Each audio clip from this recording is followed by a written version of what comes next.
जे या राज्यातल्या लहान मुलाला कळतं ते अजितदादाला कळत नाही।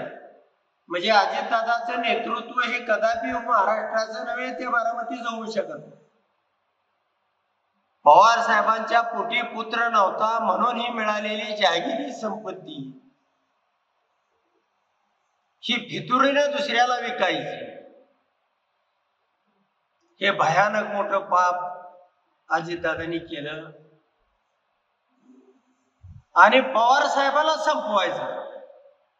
यांनी 40 गड ही भितुरीने अगोदर दिलेलेच होते, पण ज्यावेळी गोरगरिबांची, दीनदलितांची, बहुजनांची राजधानी बारामतीला ज्या वेळेला हात घातला आणि पवार साहेबांनाच संपवायचं, त्यावेळेला मात्र महाराष्ट्रामध्ये एक भयानक उद्रेक झाला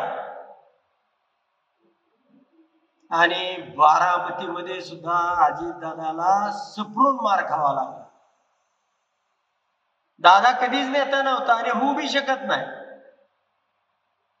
म्हणून दादाने आता चांगल्या प्रतीच्या जर्स्या कोस्टन असेल, एचएफ असतील किंवा बेंगलोरी असतील, अशा प्रकारच्या सगळ्या चांगल्या जातीच्या गायी, त्याचा पैदास केंद्र, मुरघासामध्ये वेगवेगळ्या पद्धतीच्या प्रक्रिया, यात मात्र दादा यशस्वी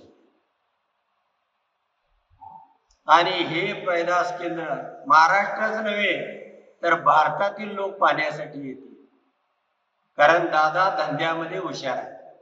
दादाला राजकारणातलं गम काय कळत नाही आणि म्हणून दादाच्या या पैदास केंद्राला माझ्या शुभेच्छा आहेत। पुढच्या वर्षी दादाच्या पैदास केंद्राला हा उत्तम जानकर सुद्धा भेट द्यायला जाईल, हे नक्की सांगतो। धन्यवाद। एबीपी माझा, उघडा डोळे बघा नीट।